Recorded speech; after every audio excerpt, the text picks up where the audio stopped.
Hi, this is Bruce Dickinson, and you're tuned in to Side Jams with Brian Reisman.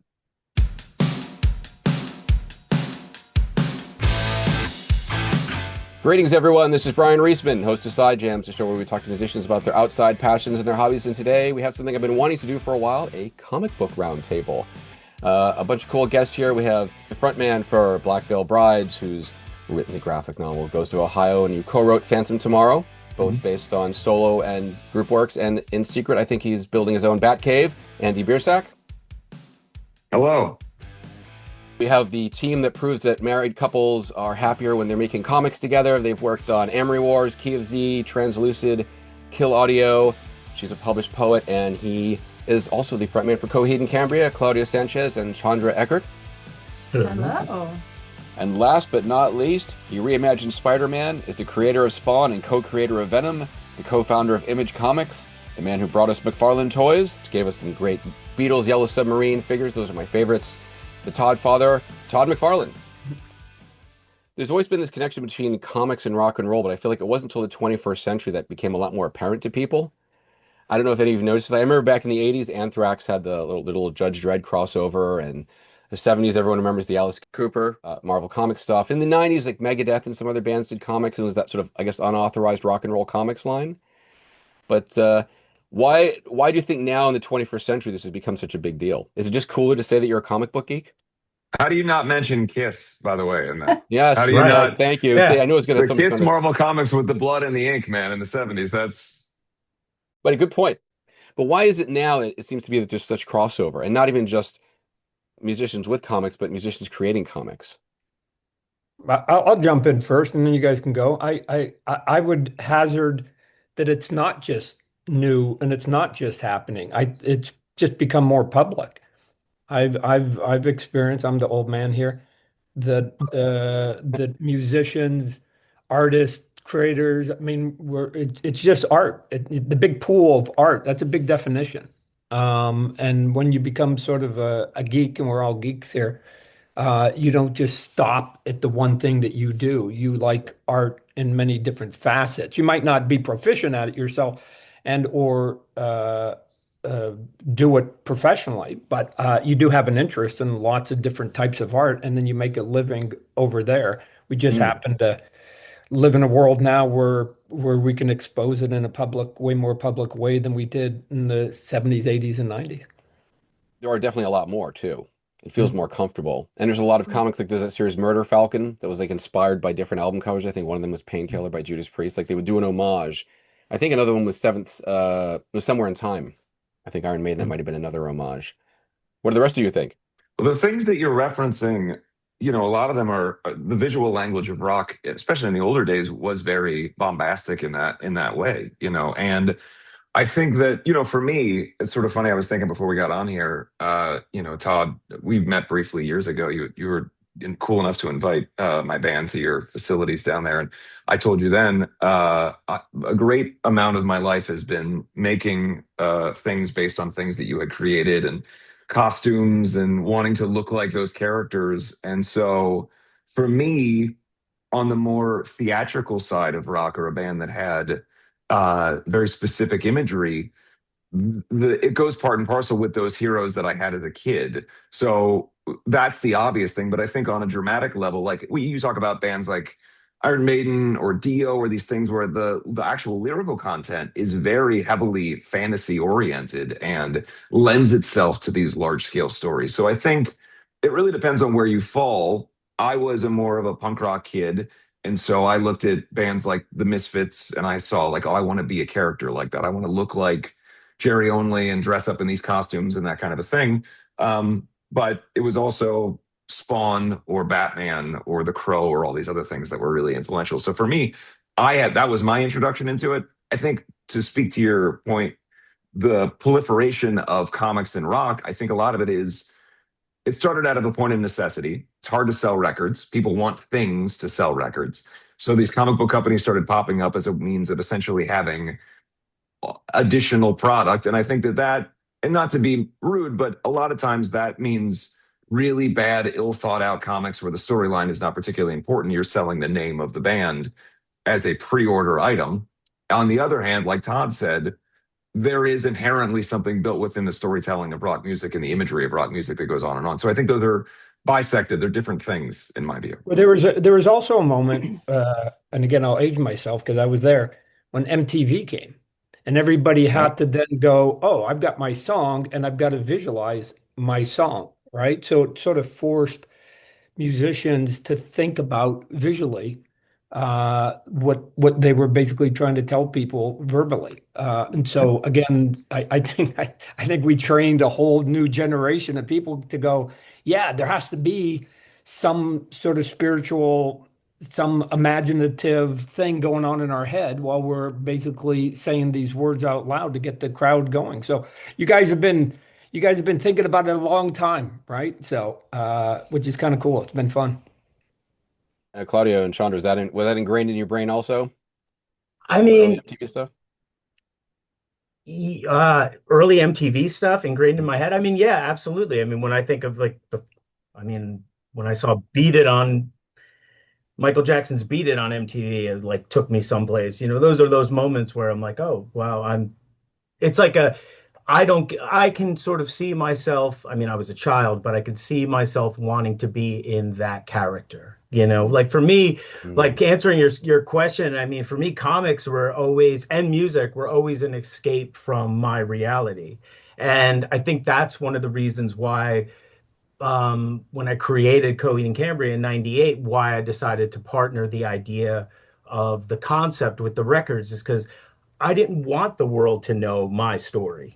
I didn't want them to know the personal side of me, so I constructed this false narrative that I could hide my life inside of. And so, for me, I think that's the connection I see with these things is escape. I mean, so Yeah. Well, Claudio Kilgannon right, is the star of the Amory Awards, and then also Claudio, if you say it really fast. right. I mean, he's like a mini me version of you. Yeah, right. Absolutely. I mean, that was an homage to my friends. All of the characters in that story are all based off of the friends I grew up with.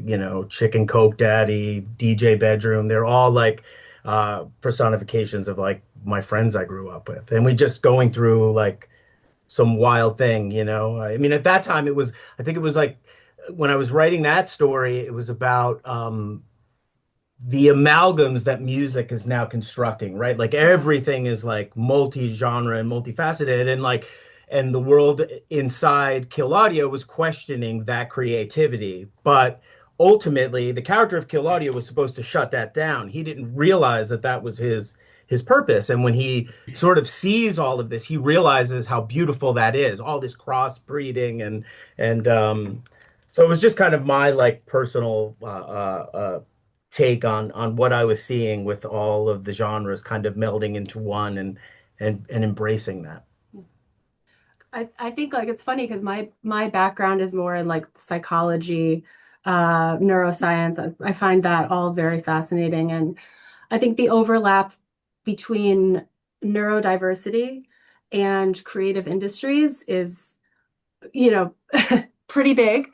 And so special interests and very intense special interests have always been kind of in those circles. And we definitely see like such a strong overlap between music and comics since we've been doing conventions and people who, have all different brain types. I think as we see the world as much more neurodiverse through the internet, through social media, these like, what, as Todd said earlier, like geek interests are becoming much more shareable, if that makes sense.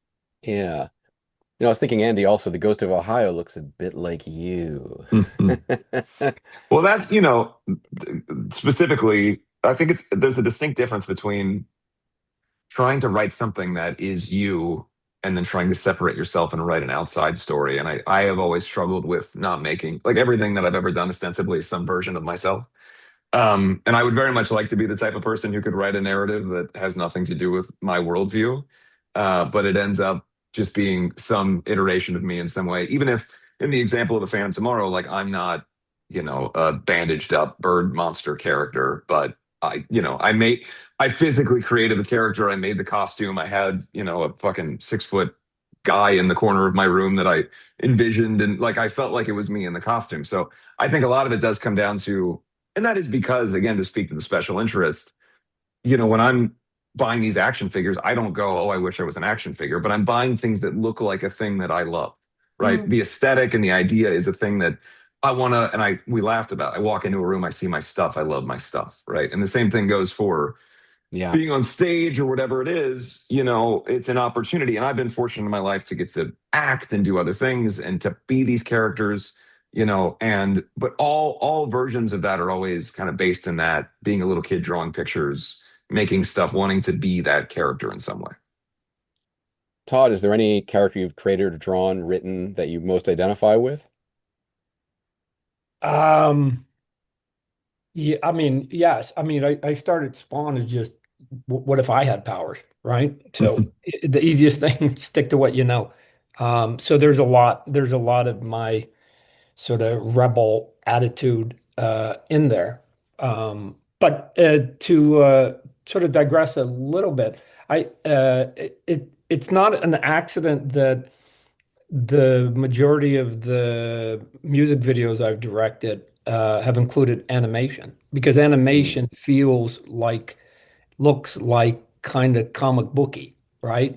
And those are not me telling the band members like, hey, we should do animation, be super cool. It's actually the reverse. They're actually coming to me going, hey, it's one of the reasons why we actually came to you because we either have seen your comic books or in the case of like the Pearl Jam one, Eddie and his band had been watching the Spawn animated show. And so they were going, hey, which was weird. They wanted to do a music video in which they were not in it, right? This was their way to get out of it because they weren't sort of commercial. So they go, well, just animate, it'd be super cool, right? And oh, by the way, we did comic books and we dig animation and we like that visual look. Let's go. And the majority of stuff, even the last one I did, which was sort of half and half with Ozzy, still had the animated elements in it. Yep. Well, I mean, obviously it's a very visual medium. Todd, you made a comment. Of course, you never want to shy away from saying anything controversial. You're talking about art versus story. I remember, and I think the quote somebody put on video said, "I can sell a book that is drawn by Michelangelo and written by my dog. I can sell that book, but what I can't do is sell a book that is written by William Shakespeare and drawn by my mom." Correct. Right. Were you meaning that from a sales perspective or just in general? We get taught very early, don't judge a book by its cover. Of course we do. Of course we do. What are you talking about? That's the only thing I judge a book by. Yeah, you can sell. The reason I say that is I have seen a million examples where somebody will walk into a store and go, "Oh man, look at that cover! Oh shit!" and take it and buy it, myself included. I'm sure everybody here. Just literally one image got you to pay the fare. If not, if the cover was okay, intriguing, then what you do is you take it and you flip it and you go, oh man, oh man, oh man, oh man, oh shit. And the inside is really cool. It's got a really good artist on it. But I've never heard the opposite. I've never heard of somebody go, oh, Batman, it's my favorite character ever.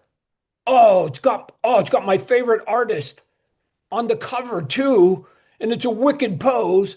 And let me look on the inside. Oh my God, it's got my second favorite artist on the inside, and every page is fucking cool. But let me read a couple word balloons first. No, not up to par. I'm not going to buy this. Are you out of your mind? Like, what are you talking about? It could be blank at that point, and you take it home, right? So that's all I'm saying.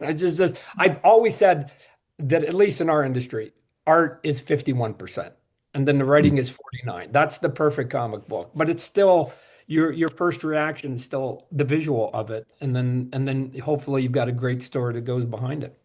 Well, I remember that's the first thing when I go into a store, and I was going to ask the rest of you too, sort of what you look for. I mean, the art has to grab me first. But I was wrong in one point. I remember I did an interview with Alan Moore, and I'd read Watchmen, League of Extraordinary Gentlemen, some other stuff, but I hadn't read From Hell. I think it was Eddie Campbell, the one that did the art. I wasn't a fan of that style. And that actually proved me wrong. Once I started reading it, I was like, okay, now I can see why he picked this artist. but it didn't grab me right away. And I'm wondering, if that happens. I mean, what do you guys, the rest of what Andy, Well, it's funny that Claudio you and bring up John? Alan Moore because that's the first thought I had was that I have often thought I love all those books. I love Watchmen. I don't love the art style. It doesn't mean that I dislike the book, but I would love it if it had an art style that was more akin to something that I enjoy. It doesn't mean that it excludes me from loving the book. Same thing with V for Vendetta. I love the book. Yeah. The art, I prefer something else. So to Todd's point, as much as I love what those books are, if the art was fucking awesome, I think, I'd have a tattooed on my face level of love. Instead, it's on my shelf and I like it tacitly. Yeah.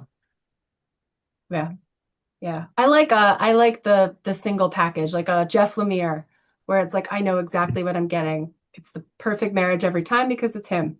I yeah, I agree though. If the art turns me off, I'm out. I'll get a few pages in, even buy the book and be like, nah. I've also gotten better at being like, I don't like this. I'm not finishing this. I used to feel guilty. I'd be like, oh my God, I like finish a novel that I'm like churning through. It's taking forever. Now I'm like, no, it's okay. It's not for me. Move on. Yeah, I doing that with movie. I did a thing for a piece for NBC Think a few years ago where I said I have like a 15-minute rule now for watching stuff. Good. Sometimes it extends to an hour, unfortunately, but I do generally like I start watching something and 15, 20 minutes in, you're not grabbing me. I mean, I just can't continue. I remember I watched like I got halfway through like the new Hellraiser and then I just stopped. And a friend of mine on Facebook goes, "Well, you should have waited the second half because it was really good." I'm like, and another friend of mine said, "Yeah, but I want the first half to be good. I Yeah. don't want to wait so they get." And it's they're doing that with TV series now too. Like people say, "Oh, you got to get 2 or 3 episodes in." I get building it up, but after a certain point, you gotta. I have less time now, Yeah. and yet I'm Yeah. collecting more stuff. But part of it may just simply be you've seen the good version of what you're talking about where you didn't have to wait 15 minutes. Totally. So you go, it exists. So why am I wasting time on something when I know they exist? Sadly, those great examples for each one of us, whatever our personal tastes are, seem to be like tougher to find. That's the frustration. They become a little bit of unicorns. They hide themselves a little bit. But when you get them, you just go, oh man, why can't like 10 shows be like this? Why can't 10 movies be like this? So why Yeah. can't 10 comic book graphic novels be like this? It's because we have the example sitting in our hand right now. We just can't replicate it. But you could say that about every industry, right? There's the cut above, right? There's the superstars up here, and then there's the really crap, and then there's all the rest of us in between, right? So it's those superstars spoil us. The good stuff spoils us, and we expect it on a regular basis, and we get disappointed when it's not there. I buy lots of new comics. I also go into the dollar bin a lot of times, and I'll find these old series that maybe just didn't make the cut for a lot of people, and you're like, wait, that was really good. Like why did I miss that, or how did that happen? And these days, comics are 5 and 6, $7 a pop now. I mean, it's crazy. I mean, I started collecting in the late 70s, and comics were 30 cents. Then in a 5 year span, it went from 30 to 35 to 40 to 50 to 60. Then it started getting to 75 cents. And they started increasing the page counts of art. But I was like, man, that was a brutal time for the comics industry because I think you had a lot of the direct sales, which gave us some cool things. But at the same time, it got really pricey. I don't know what kids are doing these days, how many kids are collecting them because of the price. Mhm. I Yeah. I think it's affecting sales. Because once you get a price that is getting closer to other ways to entertain yourself, then you better deliver at that point. If it's just sort of cheap, easy stuff, then you go, it's just a guilty pleasure. I can do it, but it's not. I mean, I used to go into comic stores like you and $20 and walk out a thick bag, right? And so that didn't all have to be good when you knew you had a thick bag of it, right? But now you're going, man, for $20, I'm only going to get three. They better be three good ones. Yeah. That's true. Well, what are you guys reading lately? What have you been picking up? What has been worth your money? What have we? Well, the last thing I picked up was Absolute Batman, but only because of all of the hype around it. I haven't really, honestly, there's never a time to, you know, to get through. The last actual book I read was what was it? Everything, Everywhere, all it, Mm-hmm. what not? Oh no, tomorrow and tomorrow and tomorrow. Yeah, and that's not, and that's, you know, That's not a graphic novel. Um, but yeah, it's just there's just not enough time in the day. I mean, being parents and being creators ourselves, and like with all of the other sort of things we stretch out into. But Absolute Batman was the last one, you know. Yeah, I've been doing a lot of poetry, just because I'm working on a second book, but it's also so digestible and you don't have to like really dedicate a ton of time. Um, Specifically this poet Bob Hickok. Mhm. He's kind of like known for grief and surrealism, which is I find very fascinating. And then deep diving into like the sagas, going back to we just went to Iceland and we host like my other writing partner and I host like a creative retreat there. So our book club were all of the sagas, the prose eddas, and it was just so much, so Yeah. dense. I've never read them. I don't know if you guys have, but it's a real undertaking. But man, the storytelling, like in that part of the world, is just Yeah. unparalleled. Everything is so tied in with the landscape, and everything is a story. Everything is magic. It was such an inspiring trip. But yeah, that's my What about reading. you, Andy?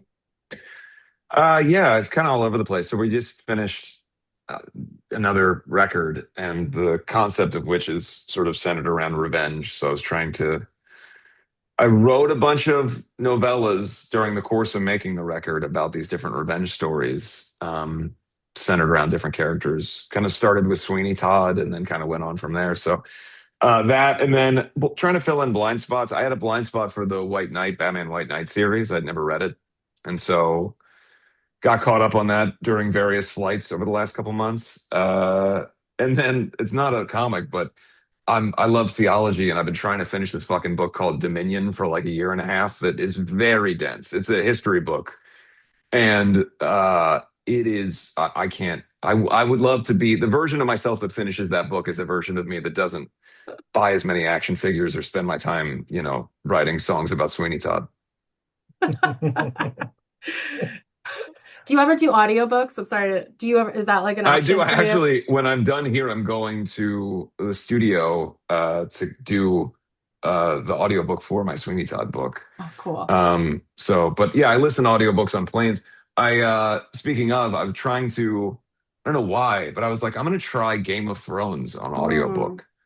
And that's been a real challenge because I've never experienced a writer who enjoys detail quite so much as George R.R. Martin in terms of a page and a half about what the grass looks like. It's a bit, coming from a comics background, it's a bit much in terms of the detail on those things. What about you, Todd? I assume you get a lot. There we go. Oh, I just got this in the mail the other day, right? Jack 12 Kirby's New bucks on Gods. eBay. Really, it's been used, it's been loved. I like it. Jack Kirby was somebody when I first started collecting that I refused to look at his stuff. I just went, I don't understand, it's stupid. Hmm. And then you break in and you start to mature a bit, and then you go, oh, it wasn't about the drawing. It was about the feeling and the energy he brought, right? Like he understood comic books are Broadway. Like the superhero Americana comic books I'm talking about, sort of big. But he had this, and I started collecting when Jack Kirby had just come back to Marvel. And I remember reading his stuff going, like, is this guy high all the time when he's writing his stuff? Like it doesn't make any sense. I go, if anything is like existential and bizarre, I go, he started with the New Gods and then he did the Eternals. But if you want a trip, and I should be getting it in the mail today, is he then took over Black Panther. And Yeah.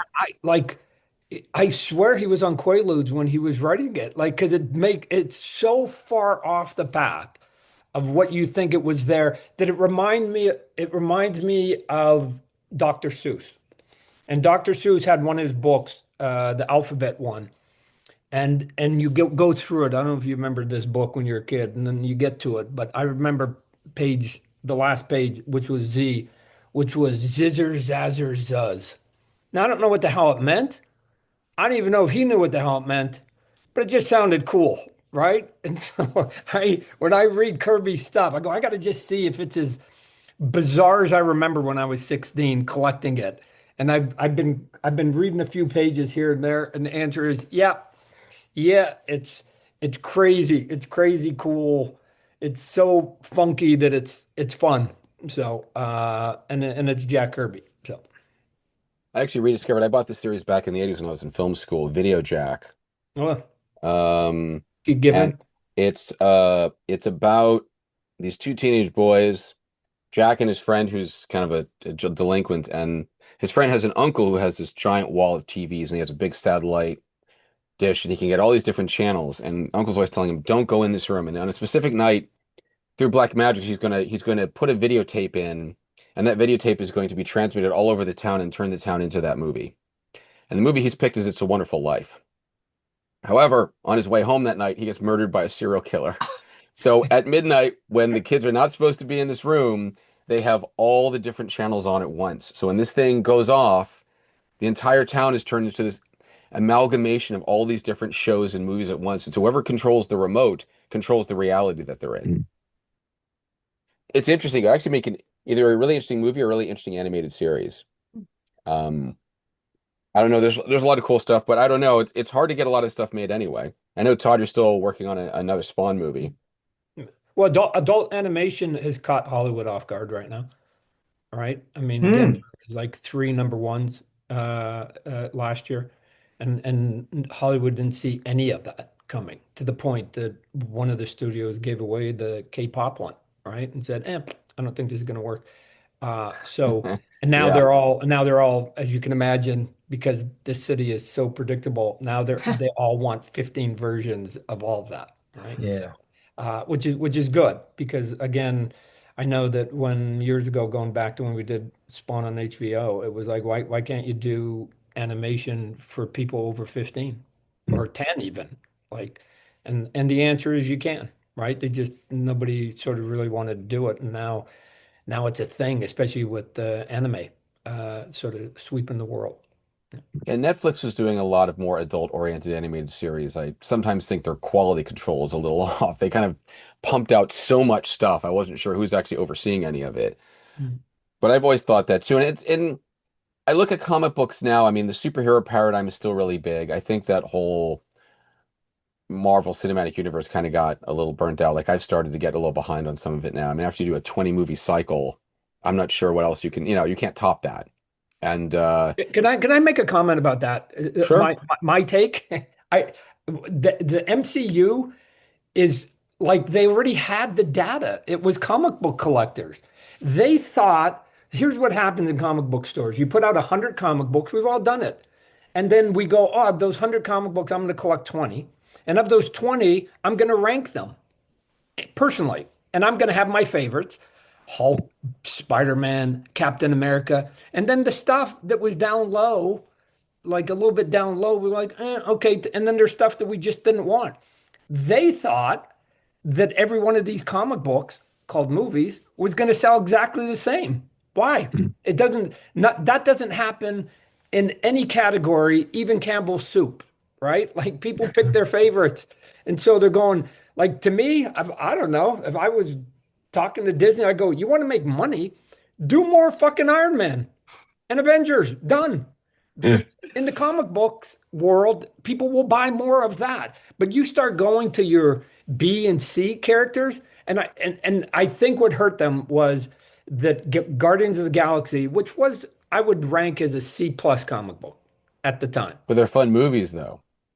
Yes, Yeah. Yeah. but I'm saying it popped, right? Right. It Right. popped for 'em. Right. Doctor Strange popped for him, and I think they got I think those were false positives. And they're Hmm. like, Yeah. oh, we can pick any C and B character. We can put the Eternals out there. And Yeah. now it's going to go at the same rate in Miss Marvel. It's going to go at the same rate. No, it's not. It's going to be exactly what happens when you're in comic book shop. People are going to pick their favorites. So they're going to have That's a really Avengers, good got a new point. Avengers Yeah. movie coming out. I bet you it does well. I'm going to go to Vegas and bet on Avengers. Yes, not Miss Marvel. So. Well, a couple years ago, I feel like DC had the same issue because I remember, was it Blue Beetle came out and people were lamenting how good the movie was and how no one went to see it. And I was Right. like, yeah, but it's fucking Blue Beetle. Like we, Yeah, Right, right. I'm sure it's great, but it's Blue Beetle. Like there's a ceiling. That The Blue surprised some Beetle people, ceiling. yeah. Sometimes the B and C titles, if they throw people off guard, yes, they'll capture people's attention. I think this was just too many movies. I mean, Claudio, also this Amory Wars was optioned, right? For the Uh, movie or series? no, we had a partnership with Mark Wahlberg's Leverage Entertainment for a while to make it into a television series, and it just didn't happen. But Yeah. Yeah, a lot of it's hard. I mean, there's a lot of series that I like that were optioned that haven't been made. There's a series called Chew, Oh oh yeah, I yeah, like yeah, you. about this cop who has the ability when yeah, Yeah. he only eats beets because whenever he eats food, especially meat, he knows how the animal was killed. It replays in his yeah. mind. And then he falls in love with a woman who's a restaurant critic whose writing is so vivid that you can taste the food. So it's great when she writes a positive review, but when she writes a negative review, people get sick because they can also taste how terrible the food is. Okay. And it takes place in this future where chicken is outlawed. There's a chicken ban because of this avian flu that's going around, and it's a bizarre thing. It would have been great, but I guess maybe that might be too out there for Hollywood. Brian, I do a Google. I thought I saw within the last month that it's got off the mat. They're moving forward. Oh, Oh, right on. Really? exciting. Yeah, I could maybe I'm misremembering, but I thought because it caught me going, wow, they're gonna finally do this. Cool. So, Yeah. Yeah, I hope so. Brian, Are if there you'll other? allow me to put Todd on the spot, I've allowed this visual gag for myself. This is the movie that I most want to know about. oh, If there's dude, anything you could say. dude. So yeah. Yeah, but good to go back to I sent that. out my email. They were supposed to get me the new draft this week. So, or Excellent. Excellent. actually 2 weeks ago. So, anyways, I just was reminding them. Anyways, we we signed a new what I consider to be an A-list director. Um, and at the couple meetings we've been at, I brought I don't know if you guys know who Greg Nicotero is, but Greg Nicotero is one of the preeminent sort of movie makeup guys, but ended up and created all the zombies for Walking Dead, and then ended up directing half the big episodes after that because I just went, oh, Mm. great, keep going. Um, anyways, Greg and I, because Greg created the very first Spawn suit from the first movie. But we created like 6 different looks for the movie that I wanted, that I was writing. And and this is the geek part. I'll tell you a silly story about Greg Nicotero. He was doing a bunch of Walking Dead promotion out at New York Comic Con. And then he was like, "Hey Todd, you want to get together?" And I'm like, "Yeah, sure." And he goes, "How about let's have some breakfast?" And I'm like, "Yeah, sure, cool." And he's like, "Yeah, why don't you come to my hotel?" And I'm like, "Where's your hotel?"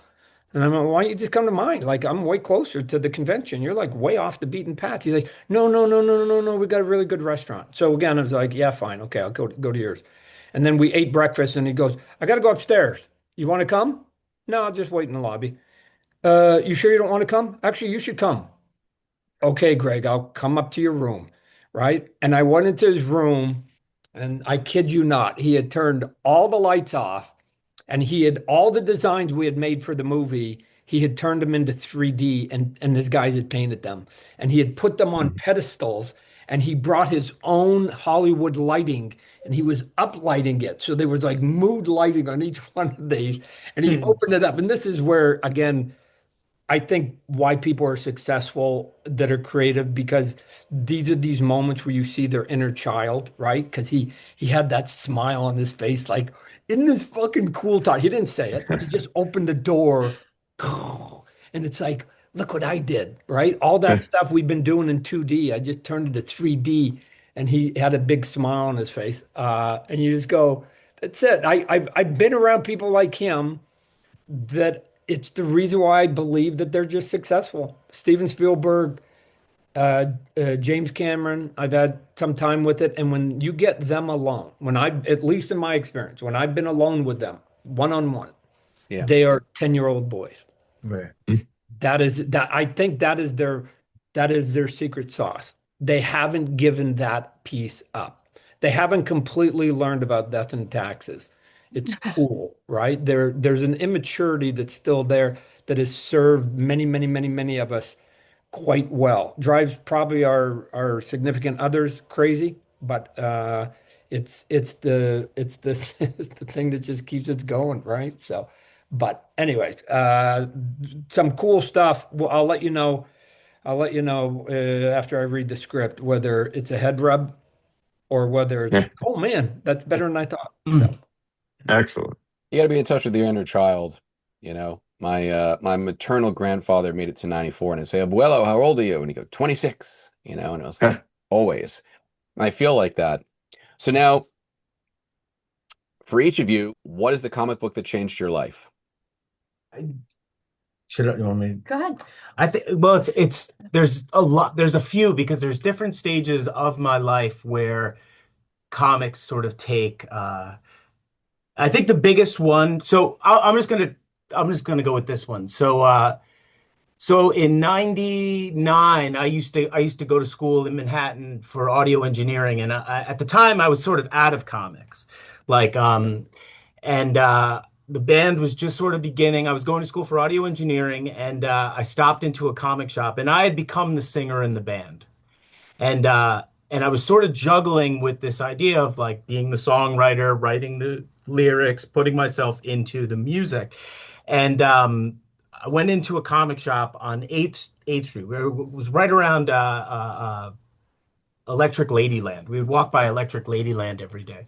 And I went into this comic shop, and the thing that drew me was Wolverine Origins. So it was like the cover, they were marketing Wolverine Origin, and I went in, looking for that. And so I ended up walking out and falling back into comics with Walking Dead. But the book that I think informed me that I would tell these record stories in the comic book medium was a book called Red Star. And it was like the Soviet Union sci-fi. It was sort of mixed media. It had some 3D kind of background art. Are you familiar with this at all, Brian? mm-hmm. Red I think Star, so. I Todd? remember seeing when it came out. Yeah. Yeah, like that to me, like that was the thing that sort of informed me that I'm going to tell my story in sort of science fiction. I had taken a trip to Paris in 98, and I was like, whatever records I'm going to make are going to be, are going to have this component. I just didn't know what the component was going to be, what the partner would be. And going into the comic shop and finding Red Star was that for me. Yeah, and obviously your career has intertwined the music and comic books. Yeah, absolutely. I mean, every Coheed record, with the exception of one, is a part of the Amory Wars mythology. I mean, including the last three, which are in the Vaxis arc.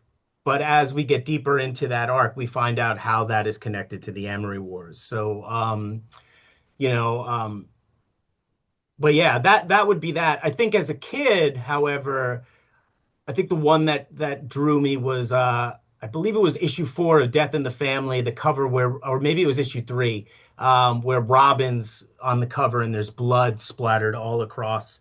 Yep. Like that. I saw that in a convenience store, and I was kind of freaked out.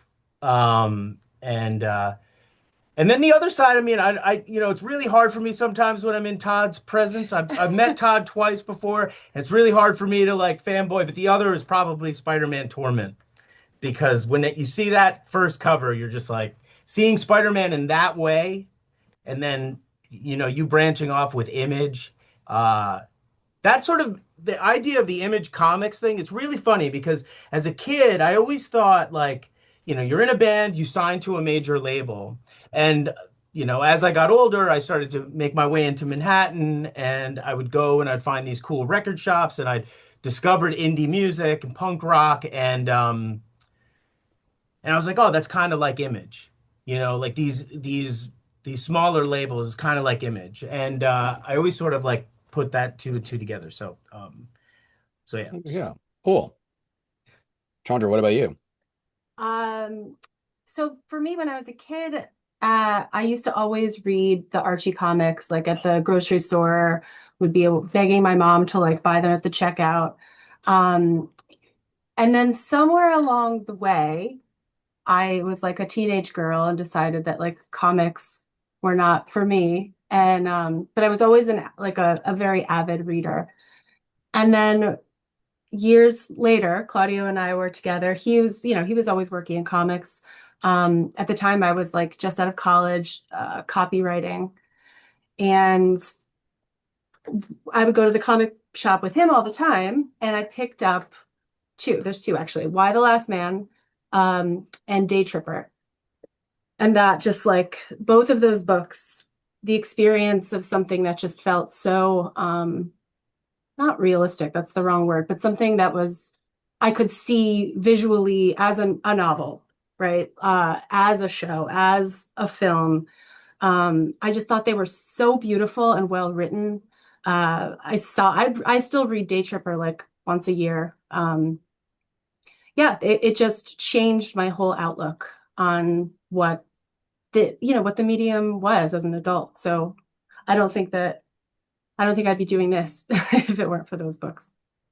What about you, Andy? I'm gonna assume it's Batman.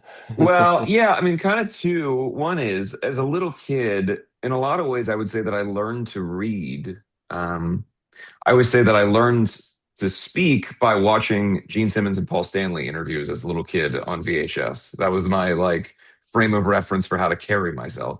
And I learned to read. I mean, this is an apocryphal tale. Obviously, I went to school, but the idea that I learned to read more so was on it was the Nightfall, Night's End, Night Quest series.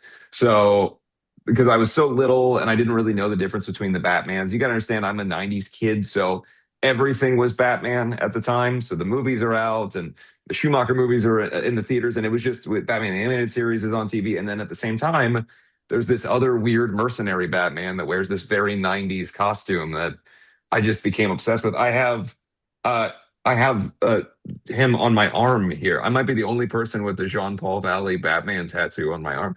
But that was very formative for me. And then similarly, as a kid, in terms of something that informed my worldview, I was about 15 when I read V for Vendetta, which I think is the perfect age to be fully convinced that this is the exact right way to handle the world, and that, oh, I'm going to be a revolutionary sort of thing. And that informed in some ways, because I loved punk rock so much as a kid, that it felt very punk rock in nature. It felt like the songs that I loved and circumstantially what was happening in the world at the time, the Iraq War is going on when I was reading it.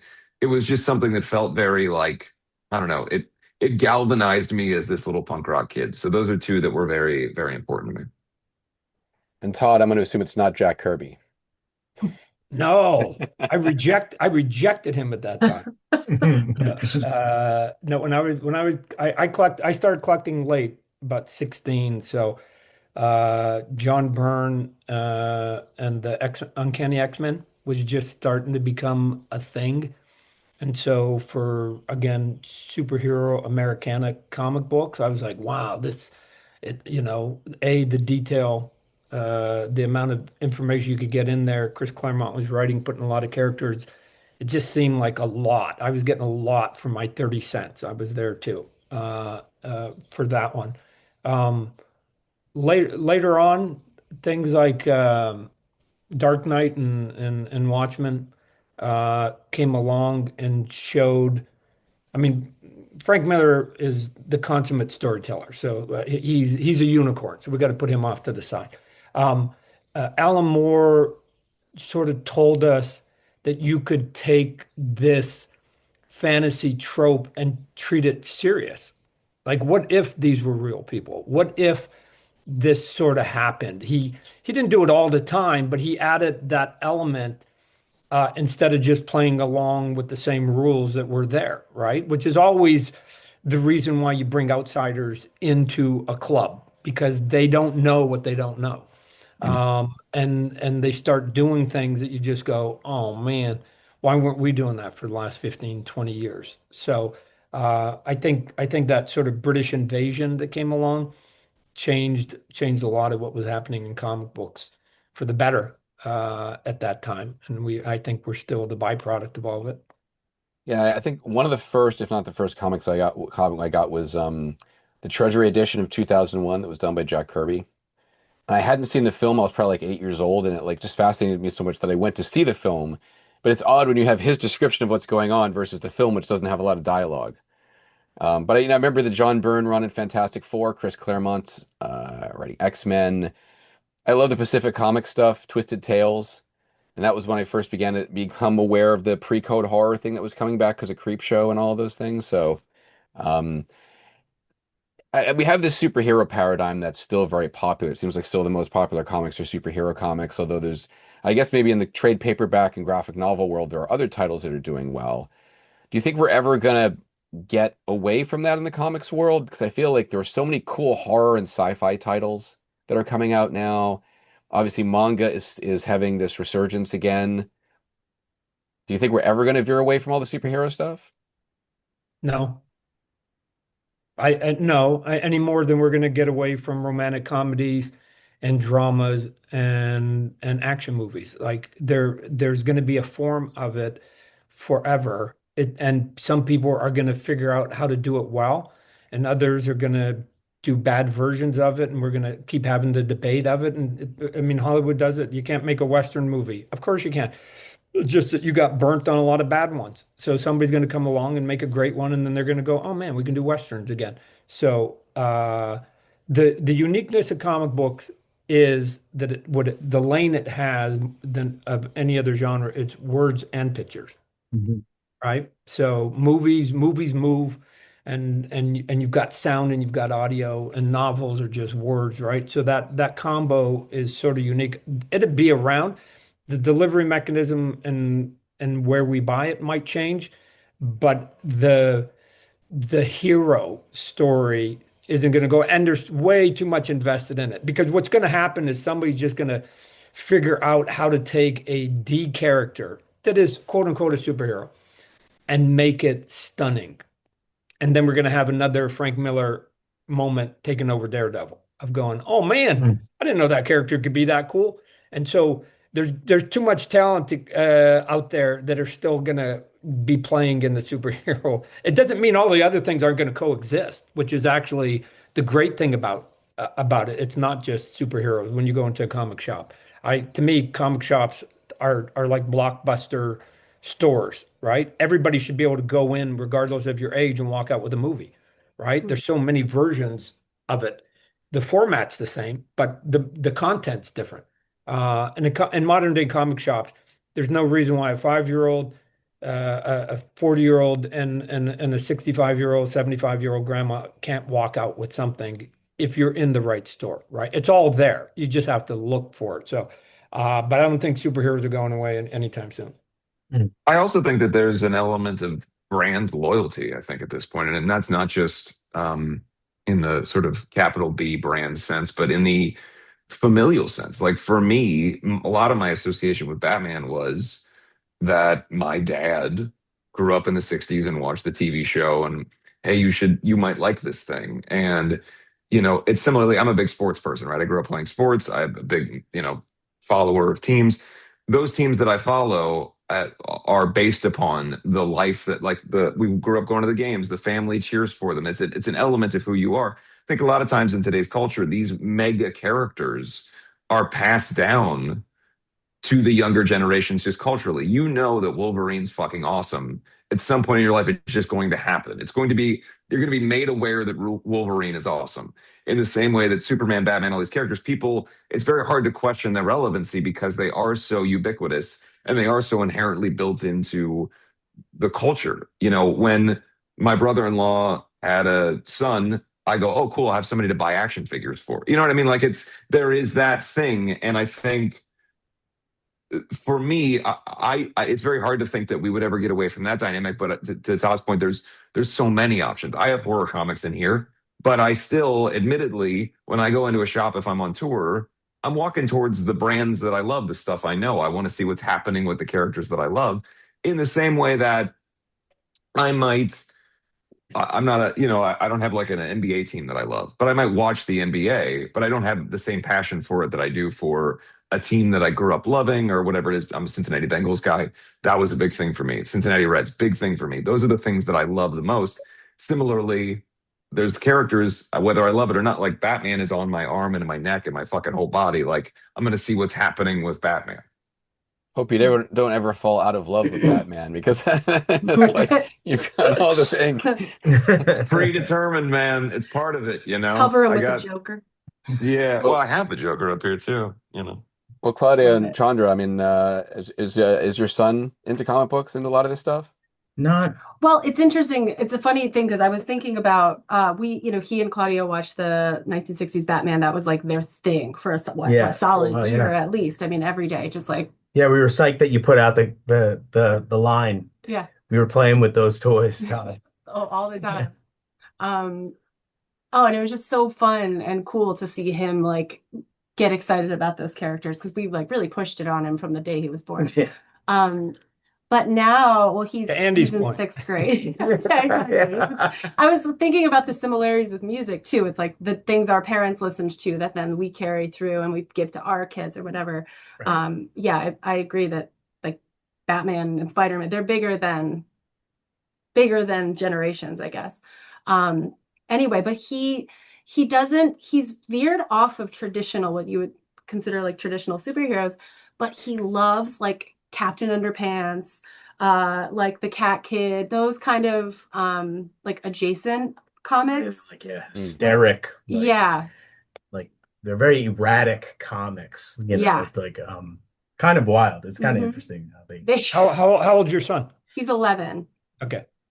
Yeah, so I think he'll come around. He just got Yeah, he will. into, Greek mythology, like he's doing the Percy Jackson. But it's also like, I want the influence in school is a little different because kids are just like on their phones all the time. So there's not as much interaction there. They're not like sharing, a lot of them aren't even seeing a full movie because they don't have the attention span. It's wild. But he comes to conventions with us. And every time we're like, this is going to be the one, this is where he finds his character. He had a Spider-Man moment for sure.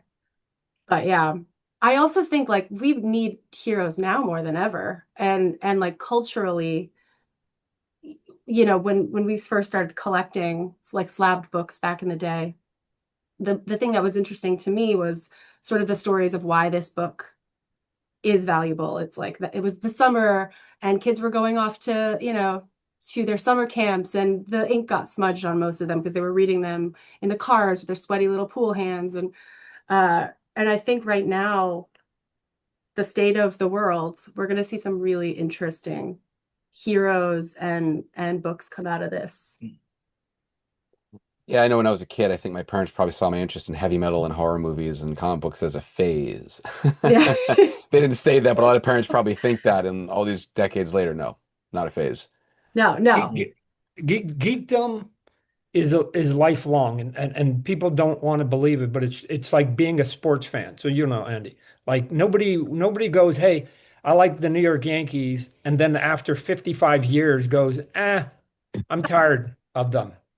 You become a Yankee fan or whatever Cincinnati Bengals fan at a age, and then you die a fan of them.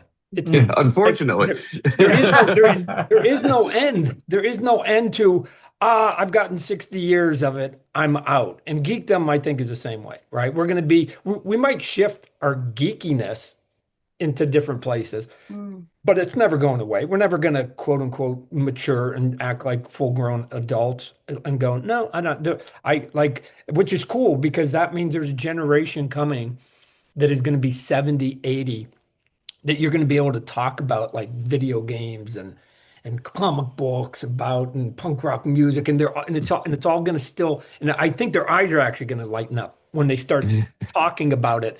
You're going, fuck, it's the only thing they get excited about anymore. Talking about their childhood, right? But they're still going to be into it on some point. You're not going to go, it's hard for me to imagine somebody plays video games going to go, nah, I'm done. Played my last one, right? Like never, it's never going to happen. Like you might play less.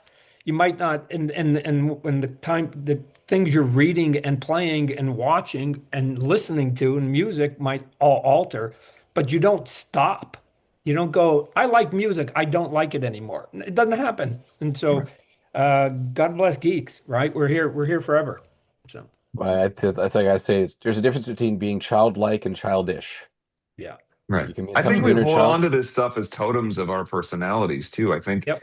like you said, the thing about being in school, I was the kid that I didn't want anyone else to touch my action figures. I didn't want anyone else to tell me that they liked the things I liked. I was the only one who was allowed to like that thing, and you didn't like it as much as me. And I think that that is, look, we all know the comic book store guy thing, right? Like there is a no, this is mine element to it. And I think that people, especially, look, we live in a culture where everything is so vastly bisected, and the joke is they're making new people every day, right? Like I was driving through LA last week and seeing billboards for people that were playing at the fucking Staples Center who I'd never seen or heard their name in my entire life. There is such a sectioned out culture, and pop culture doesn't really exist to the same degree that it used to.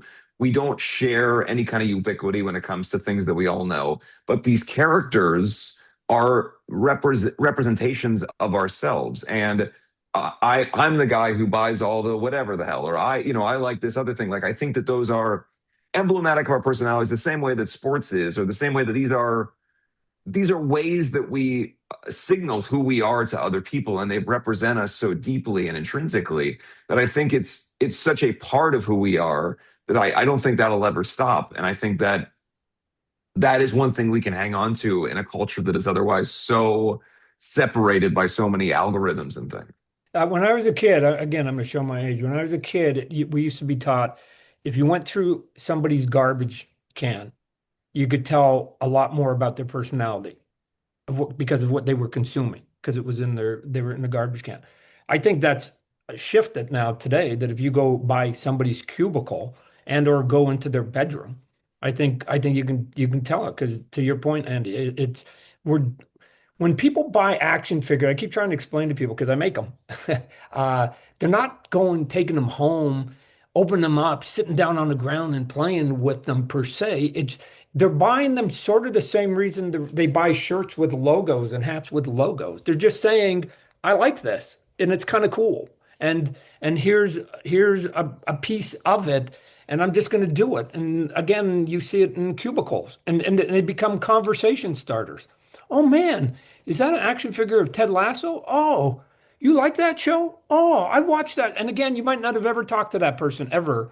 And now you're having a conversation because somebody either had a logo, a hat, or some item in their room and or cubicle that again is you just saying, I like this stuff. This is who I am. So yeah, we're proud. We're proud. I Look feel at like you got Jen. shit for hats and shirts. You got on your damn skin. We're laughing because behind us, you can't see because the camera's angled down. But it's exactly.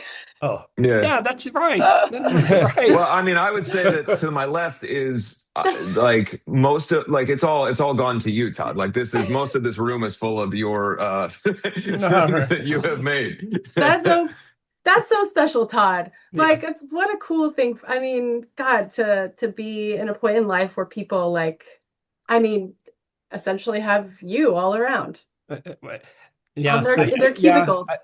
Yeah, intellectually, if you think about it, you go, yeah, but what's happening is to you guys for some of the stuff that I do is just what other people did that they were touching me and they had no idea, right? They were just doing their work. They were meeting their deadlines.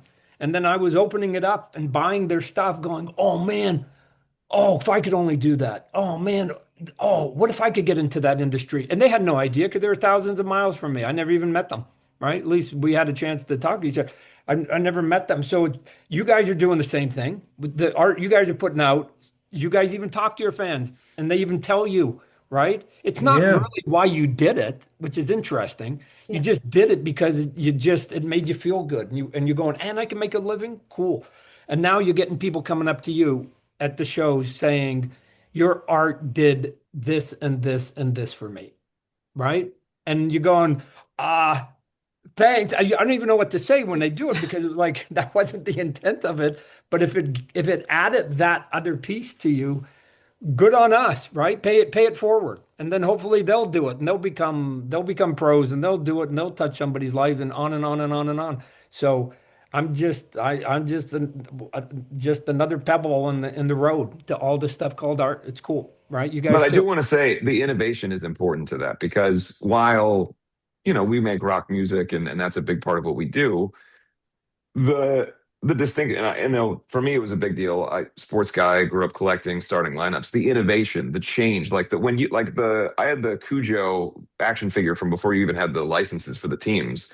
And like that was insane for me as a little kid to see what toys could be. So that innovation, I would liken that to the first time that you hear a band that changes your perspective on what music could be. So similarly, like you're listening to the music that your parents introduced you to, then suddenly you find this band that speaks to you. Similarly, I'm getting fucking starting lineups that look like shit my whole childhood, and then all of a sudden, your first line of the sports figures comes out, and I'm like, oh shit, I didn't know life could be this good. Like, look at this fucking action figure. And I'm gonna give you, you know what the genius was? I looked at fucking photos. I've said this before, like, why am I getting credit for looking at photos, replicating the photo? Oh, Todd, you're here, you're doing it. And I've actually got awards for those toys. And the question isn't like how'd you make them real? The question is how did they not? The photo has been around, the camera's been around a long time. It's weird to me where if you just add a little bit of sexy, I've said, how much credit you get for something like you do 5% different and people think you did 50, right? Like Yeah. and the example I use is Bill Gates, right? I'm not Bill Gates, excuse me, Steve Jobs. Yeah. Jobs. He brought that phone out and he was late to the game. He was late to the game. Everybody had a fucking phone when he came out. He goes, "Hey, Apple, we're gonna make a phone," and they went, "Sorry, Mr. J, you're late. Everybody's got a phone." No, no, no, no, no. But you can download music.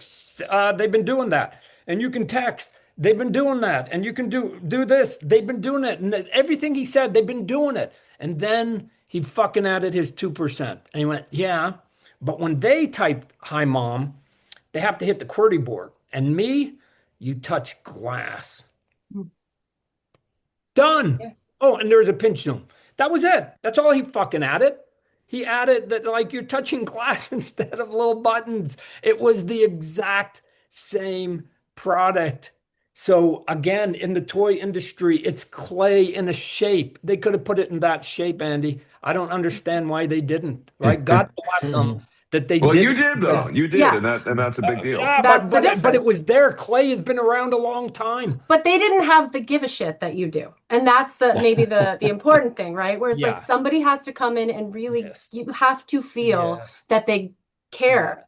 And a lot, So I guess we have one more question I wanted to ask. We have a couple minutes. Obviously, we all collect stuff, have fairly sizable collections. How much is too much? And what do you do with the excess if you move? Oh, who wants to start this I one, haven't guys? found the I haven't found the end. I'm still searching for the end. Yeah, like I said before we started, I've been collecting toys since I was a little kid. So now it's about like what makes sense within the context of my home. And now that I've got this fucking storage space, I just go nuts. So now forever, I'll just be dumping things in there. But I used to try to keep it contained. The other thing is I bought, old KB Toys that went out of business. I bought a bunch of KB Toys racks that they had in the stores. So now I have my own toy store that I built for myself Oh, cool. with KB Toys racks. So, That's cool. Is that like people again, I'm never going to find the end on that. Is that like people who do like create their own Blockbuster store? Is that what you're I doing? learned it from Tim Armstrong from Rancid has a full scale record store in his house. And I was like, oh, I could do this just with toys. Ah. Sick. Very cool. It's cool. I've told my wife I could live in a mall. I'd show every one of these with something, and I just my room would be like where the Abercrombie used to be or whatever, and then I would just go into all these rooms and fill it with stuff, and it'd be super cool. There'd be the Batman room, This would be the Green Lantern room, like whatever. I don't know. This would be the car room. This would be my Hot Wheels room. I just moved from Phoenix after 30 years out here to LA, and we downsized a bit. So I don't have room for in the house. I was surprised how much stuff I actually had in that house in Phoenix.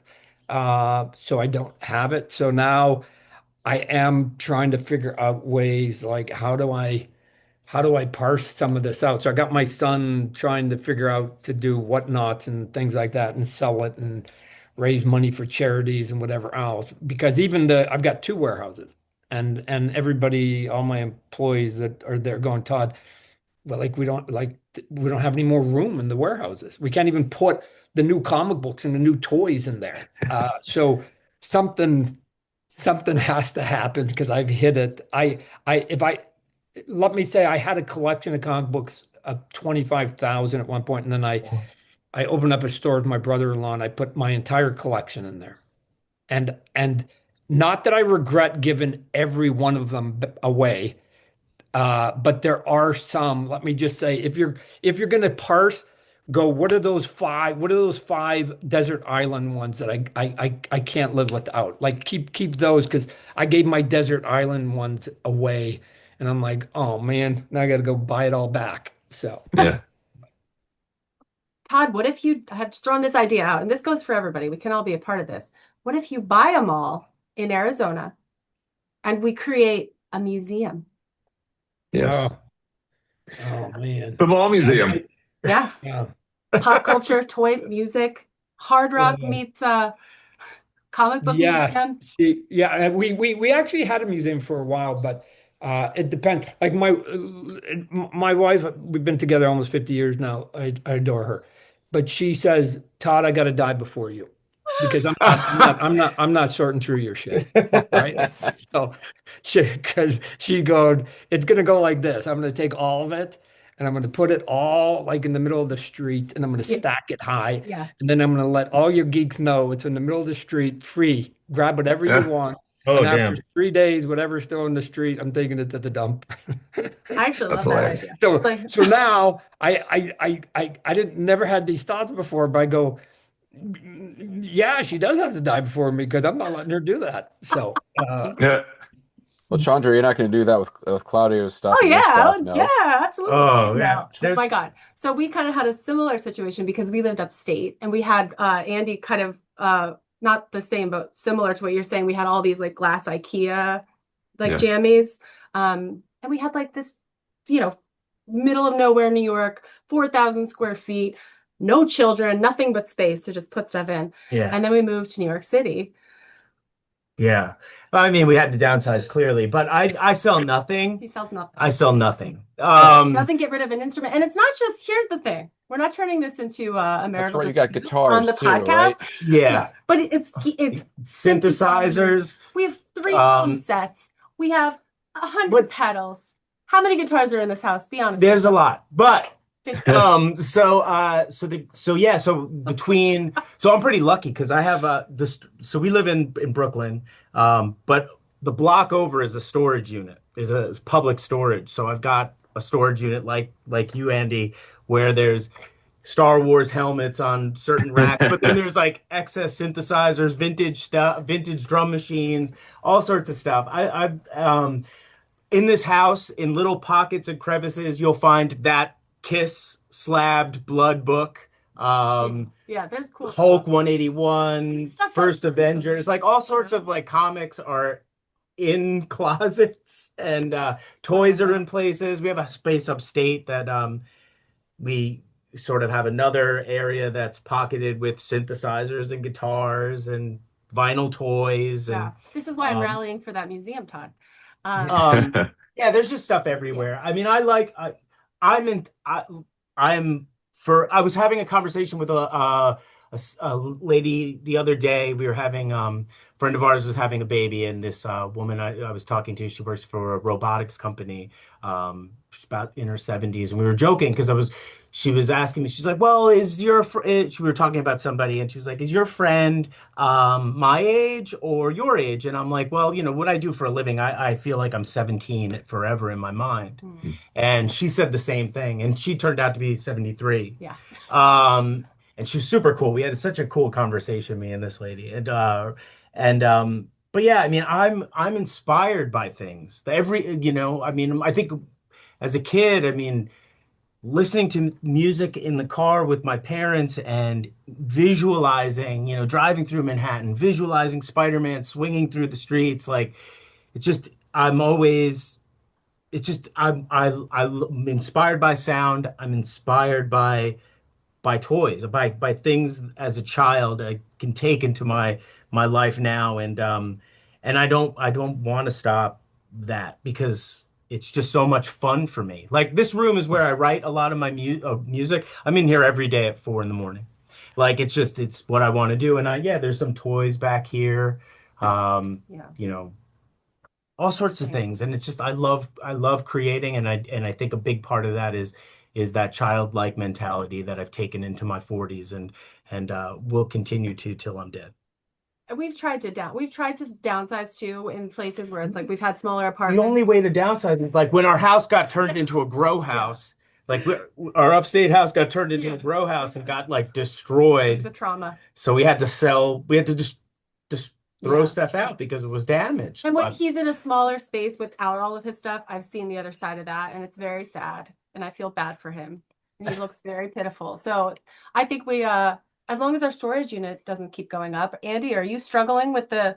Well, so I have Come a problem. on. So like touring is tough and I tour all the time because that's my job. I turn my like back lounge bedroom on the bus into action figure festival every tour. So it's all new shit. So I come home from the end of a tour, I have to mail boxes of shit to my house from the road because, I got a day off. There's some vintage toy store nearby. The problem is I got people that work for me that also like toys. So then they'll be like, yo, there's a fucking place, we're a day off. You got to go down there. Then I end up with a bunch of shit and then I got to mail it home and whatever. So it's an endless nightmare. But this room was meant to have nothing in it. And right now, everywhere that you can't see is masks and toys and, statues and stuff. Yeah. Right. You show us Yeah. a corner. Yeah. Yeah. In here, the storage units go up with no rhyme or reason. Like the pricing goes up. It's like, it's the Wild West. So it's like, we just keep getting storage units and that's like $300. And the next day it's $1,200. Like, you don't know. Well, it So- sounds like you guys got a lot of overhead there. Like they got fucking, you described it as pockets of synthesizers in different locations. Yeah, there's all sorts of stuff. Wait, let me see. We got It's why it's insanity. But I'm like a sentimental hoarder, so I'm no better. I'll find a book on the street. I don't care. Oh, that's what not book I'm hooked up. picking I thought my other Now we one- just lost you guys. Yeah. This is Yeah, you black. vanished. Yeah, There we go. I thought I have another camera over here for Twitch streaming, and there's a bunch of module stuff over here in this area, and yeah, yeah, it's just I want to live in the Millennium Falcon, There you go. Yes. Well, there you go. Yes. Don't lose touch with your inner child. Any of you. But well, thank you. This was quite a The roundtable, blast. This is so fun. and Oh, I appreciated it. This was great. I'll have to do one eventually on how to control your collection. I think I thought of that for Claudio and Chondra at one point. I'm trying to figure out how much is too much before I don't buy as many toys as I used to. I will never ever get rid of my Yellow Submarine toys because I was so happy when those finally came out because I love that movie. Wait, what do you guys do with things that fans give you? This is the last question. I'll be here all day. I have so many questions. Like if fans make you things at a convention, and you come home with a bag full of things, and they're good, and they're sweet, they're sentimental, they're thoughtful. What do you do? That's the stuff I can't get rid of, but I don't know. But as you know, there's a range. There's a Right. range. right. There's a range. So there's the stuff that you go, oh man, I'm wearing this, right? Yeah, Like, right. I get rings, necklaces, like That's I'm going, cool. this is awesome.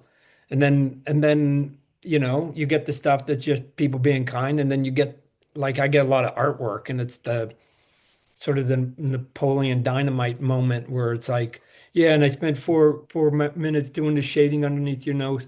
And I'm like, dude, I like, you don't want to break their heart, right? So you take it, but you're right. It becomes a big pile after a while. And my wife, No. why do you have all this stuff? I'm like, well, because they spent hours doing it. Yeah. Yep. Yeah, that's Yeah. the hardest for me. I'm like, I Yeah. don't even sometimes really know where to put this or what I will ever do with it. And it's just like I can't, it's like my karmically, I can't get rid of it. Yeah.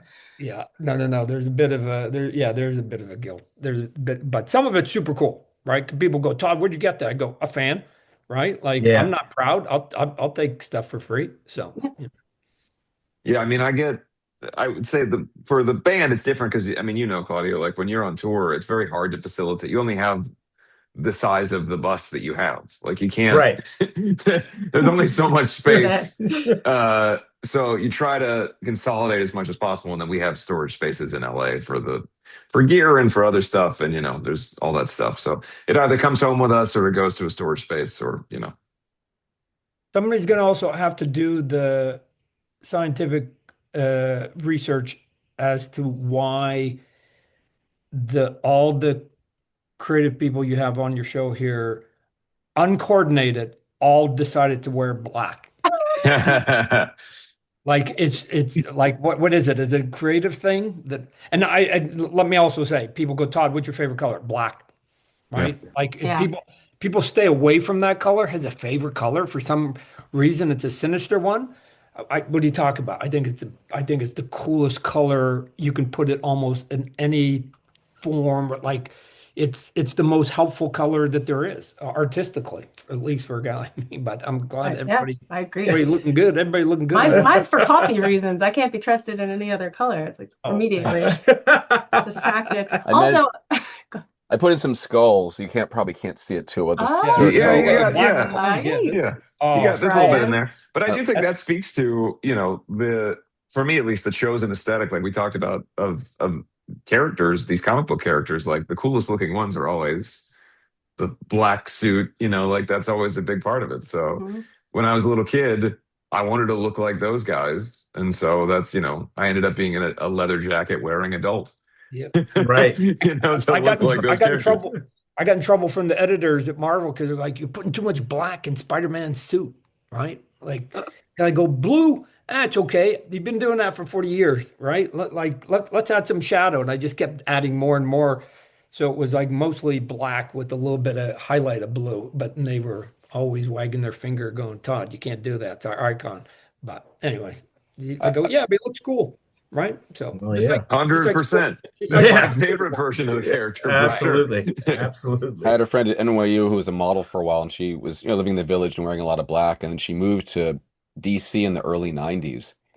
And a different aesthetic down there, evidently, because after about a couple weeks of being there, someone came up to her and said, "Are you in mourning?" Like, no. No, I'm This is an what we artist. do. Yeah. I'm a creator.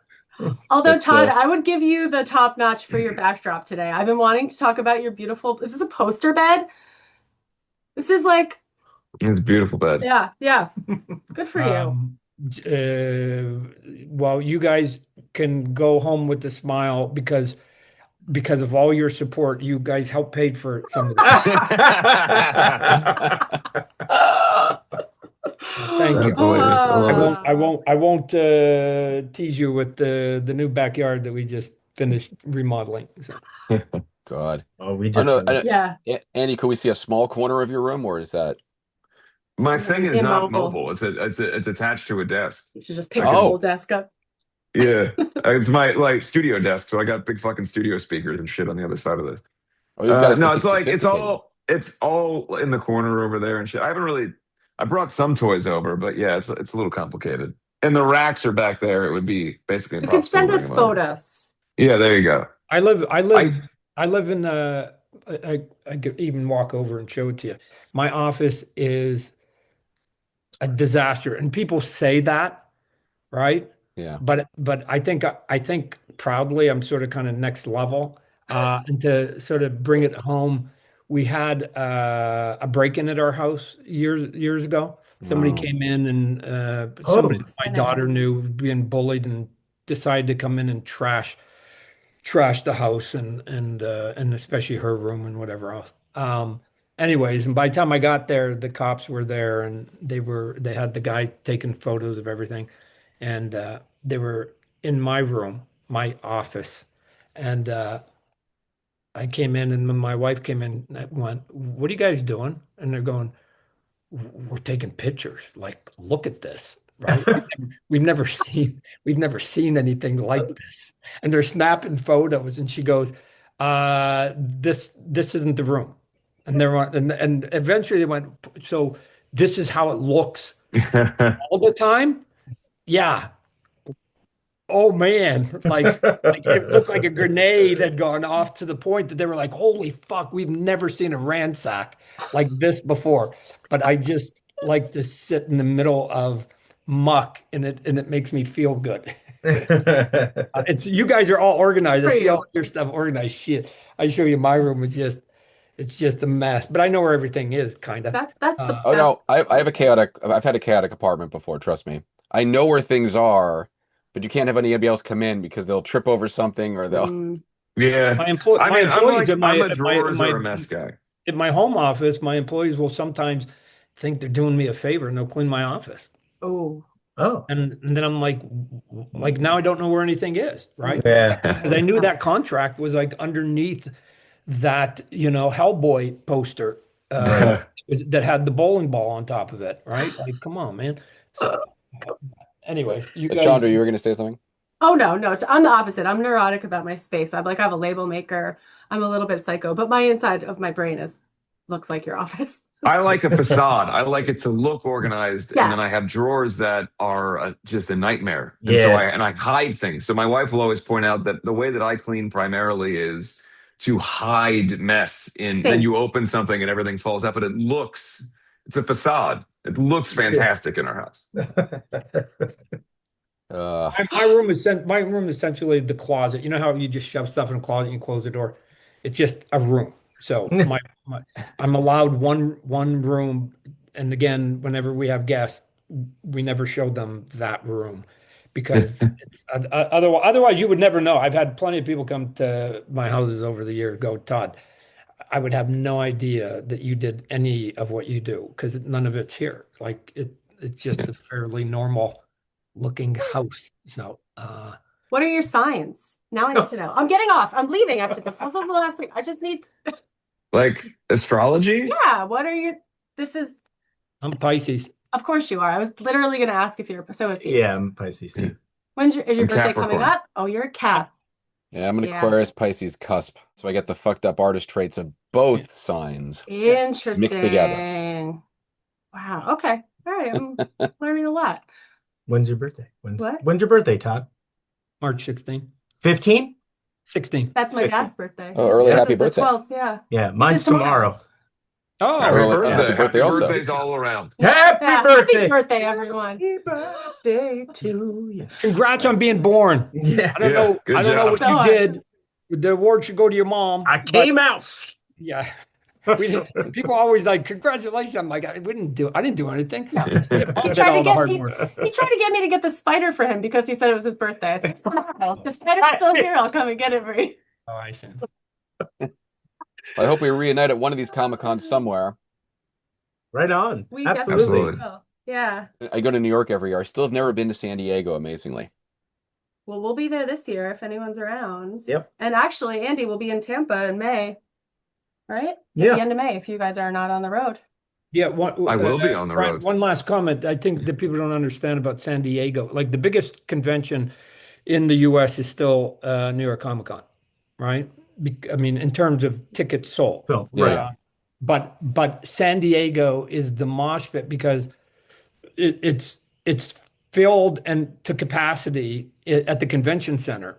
And so when Hollywood decided they were going to come down to the conventions, they came in and they saw, just like football, right? No, you got to get on the wait list, right? All the season tickets have been bought. And so they have to start doing stuff off site. Oh yeah. Mm. And it wasn't that long ago, just before the pandemic, where I think the first year there was like 5 or 6 events. Last year there were 138 offsite. So what's happening now are people, I know, people come to San Diego knowing they're never getting into the San Diego Comic-Con, but they're going to do those 138 over here. Right. So essentially, you have 2 conventions. People are coming for this right here because they can't get into this one. They are Right. both in the same spot. It's like 2 Super Bowls Yeah. in the same area. They were Yeah. talking about moving, right, for a while to Vegas, I heard, but maybe Never that's happened. Never. Yeah. never I also thought closer to LA too, like Anaheim or something like yeah. that. No, but they just knew that, yeah, that it was just a threat because they knew they couldn't replicate what they have in San Diego. I'm talking about the people Repop that own it. And San Diego, the city knows that they couldn't. So it was basically a little bit of staring each other down, right? That combo now, because the hotels are right there and they can Yeah. now do those dueling conventions. So you're getting a couple 100,000 people easy Yeah. milling around the streets there in those 4 days. Cool. Well, thank you, everybody. Thank you. Thank It was you. great. Appreciate Yeah. it. This was Very fun. cool. This was fun. Yeah, see you guys on tour. Probably Todd will bump into you at New York Comic Con like I usually do. All right. Best of luck to everybody. Awesome. Thanks, You everybody. too. You too. Appreciate Thanks. it. Take care. Bye.